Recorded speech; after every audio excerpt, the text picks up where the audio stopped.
Next, we have Bill Warren to introduce Howard Brandston. Bill? I'm going to break that other leg. Before I tell you about a remarkable man, I'm going to tell you that my friend Jack Zuckerman, who I've known for about 60 years now, had a habit that when we would call on somebody, he would tell him an outrageous lie about what we could do. But he would whisper to me so that I only could hear him say, "Bill, Ligon." Now, there are many of you in this room have no idea what that means. But Jack was afraid that I would take him seriously and that he had lost his mind. And so he used a Yiddish expression, which means, "I'm lying."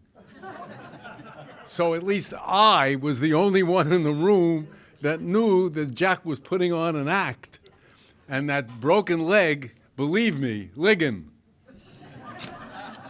But I have had the honor and pleasure of knowing this awardee, Howard Brandston, for about 50 years. And he is a remarkable person. Most unusual, most unusual. If you go to Wikipedia and get his bio, it goes on and on and on. It's just incredible what he has done. But there are some things that I am familiar with that he has done that he never brags about. I'm going to brag a little bit about it, but I will tell you his background is unusual. He grew up falling in love, almost obsessed with the theater. In kindergarten, he was directing, producing, and acting in shows. He went to school at Brooklyn College, got his degree, and he went to work for a man named Stanley McCandless at Yale, and Stanley was the godfather of lighting design, and especially for the stage. And then, a few years later, when he felt he had the strength and the knowledge, he started his own company, Brandston Partnership, about 53 years ago. In this period of time, Howard's firm has designed over 2,500 lighting projects, and I mean big ones. He has done a remarkable job in every industry. When it comes to the IES, he was president of the Illuminating Engineering Society. That little kerfuffle that Randy's daughter saw had its background in the fact that some years ago, ASHRAE decided that they owned the energy code. And Howard said, "I beg your pardon, but the IES was your partner, and we are saving more energy than all the rest of you combined." And Rita didn't like his attitude, but he threatened to sue the organization that he was president of. Now we have another name for it, but that's guts. He's done some most unusual things that I think relate to his integrity. Howard would, because of his reputation, would get commissions for some of the most iconic buildings in America, not the least of which was the Statue of Liberty. Now, when you have an iconic monument like the Statue of Liberty, there are a number of manufacturers that would love to sponsor it so that you could use their products and brag about the fact that your product is being used on, of all things, the Statue of Liberty. Well, that's fine. But when Howard does a job, he does the research, he builds a mock-up, he goes to the site, he does all the measurements, et cetera, et cetera. So when a company that had, let's say, the pleasure of wanting to see their name and their products used on such an important project, Howard said, no. There's nothing in your catalog that meets the requirement. I've done the measurements, I've done the mock-up, and I know what it has to be. and it isn't a product you make, and it isn't the product that's on the market. Now, if you want to make the product, I'll use it. But if you don't want to make the product, I won't use it. And I don't care how much money you're going to give to the Statue of Liberty. This is the way I operate.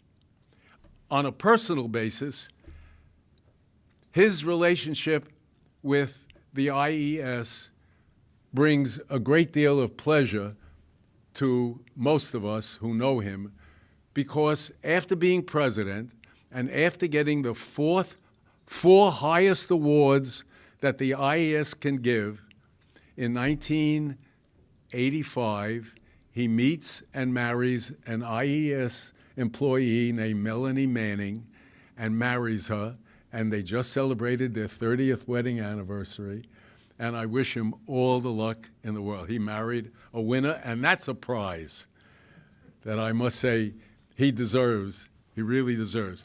He came to me about 1986, and he said, Bill, I've got a guy who's got some money, and he wants to endow a chair at some institution that will teach architects and engineers to speak the same language.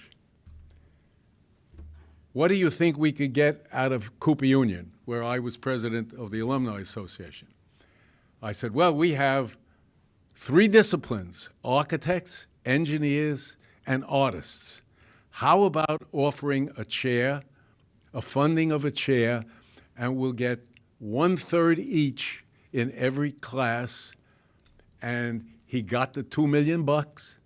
He never bragged about it. There were only a few of us that knew about it.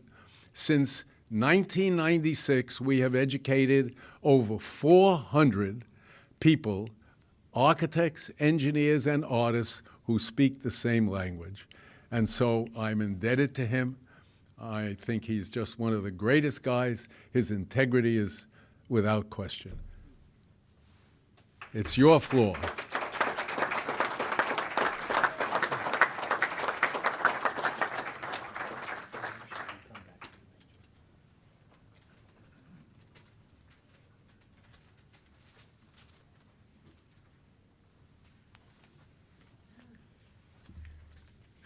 What do you say after that?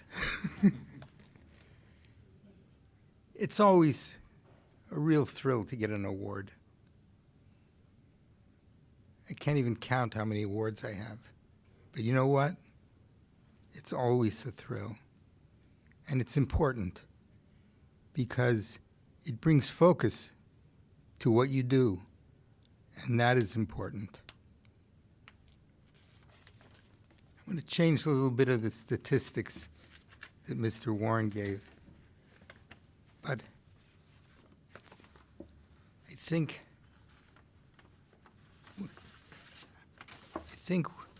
one has to take the opportunity to get something done. All these things that they say I did, I was part of it, but I didn't do it. I was just part of it. I recognized that there was a need, and I stepped up and just got some people, and we got it done. And it was that simple. It just takes the idea that you have to be aware that something is needed. And then you step up and get people who believe in the same thing that you do, and you motivate them to do it. This is the twilight of my career in lighting. 66 years as a designer of lighting systems, and 44 years as an adjunct professor or guest lecturer at some university somewhere, or some kind of an advocate for something for the lighting industry. And this is all collaborations. I don't take the credit for all of that. I grew up in the theater as a scene designer and a lighting designer for the theater. And I studied theater at Brooklyn College and did the lighting for Broadway shows, this, that, and the other thing. And it was a wonderful time. And I was just a student, little kid. at 18 years old, I got the Actors Equity Award for the best lighting of the season one year.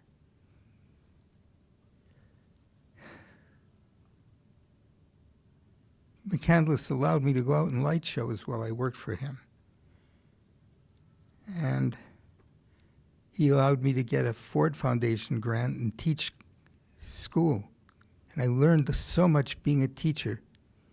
And it was so important for me to have that experience as a very young, recent graduate from college myself, getting to be a teacher. And some of the students were older than I was. I became a member of the IES in 1959. And I thought as a member of this new society, I should contribute something. So I was working on the design of a very famous theater company in Washington. And I submitted that project to their lighting competition. And I lost. A small office in GE with thousands of foot candles won that year. I was sort of discouraged, but didn't give up. That small office that won inspired me to step forward and do something about it, because the theater I did was given an award for being one of the 10 best theaters done that decade. Some difference. Why was this not recognized? So, with Rita Harold,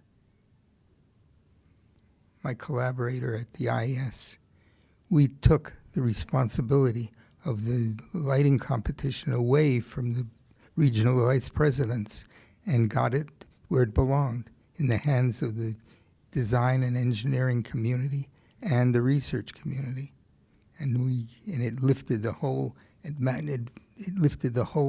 value of that award. That award had meaning. It had impact. It brought recognition to the profession. And that's what it needed, because it was really when I started a long time ago, it was it was really in its infancy. I founded the Brandston what's now the Brandston Partnership, in 1965. And from that date to the present time, the firm has completed 5,000 projects. There's a project on every continent in this planet except for Antarctica. There are almost countless awards for those projects. Each one of them came from my training in the theater. When I started in the theater with Stanley McCandless, it was wonderful. In the theater, there are no rules, there are no codes, there are no standards. It's just do a good job. Do your best. Move the audience. One day I'm sitting there with Stanley McCandless. I said, I can't understand this. I'm not used to all these rules. In the theater, we have no rules. He said, so I have to make up a rule for myself. He said, what's that? He said, rules are a substitute for thinking, and I'm not going to quit thinking. So I'm doing whatever needs to be done, that's what I'm going to do. And I followed that. It was very simple.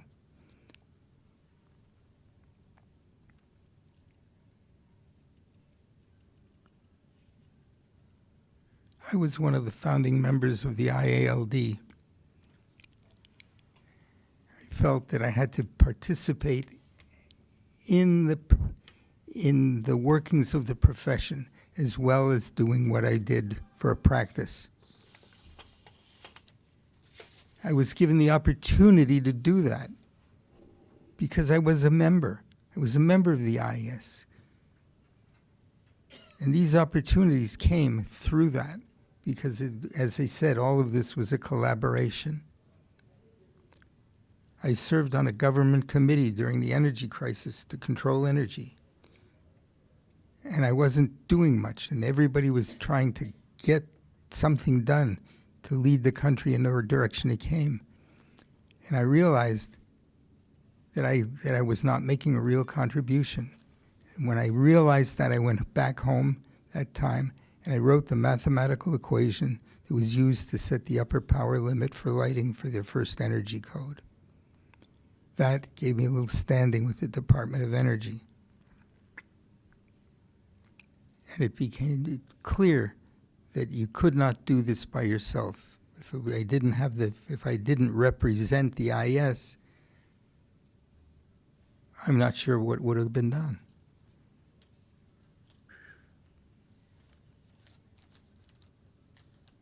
With the government taking a focus on energy, the standards were being generated at the time by the Illuminating Engineering Society were a little out of kilter for what should have been. And working together with a bunch of people, we got that reorganized.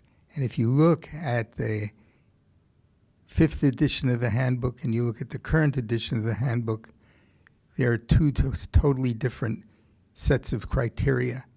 If you go back and you look at the 1st edition of the IES handbook, the 1st and the 10th almost match. Not quite, but almost. Strange how eyesight improved over the years.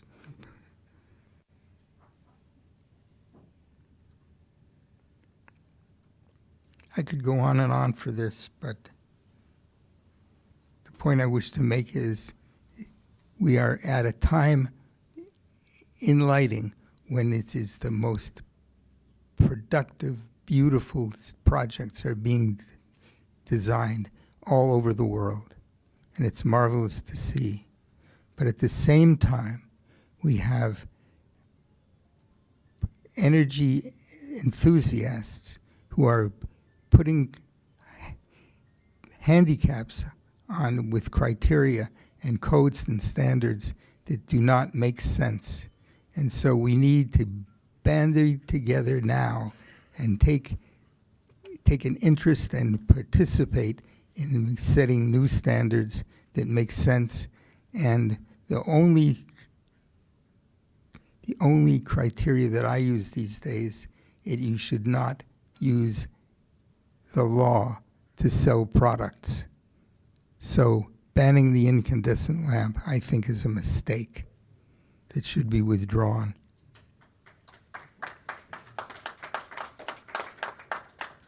If it wasn't for the green machine and lobby money, that code never would have been written. So we could change that, and I hope that we do that. So I hate to be a preacher, but it's a real thrill to get this award, and I am happy to be here tonight, and thank you all. Take a picture.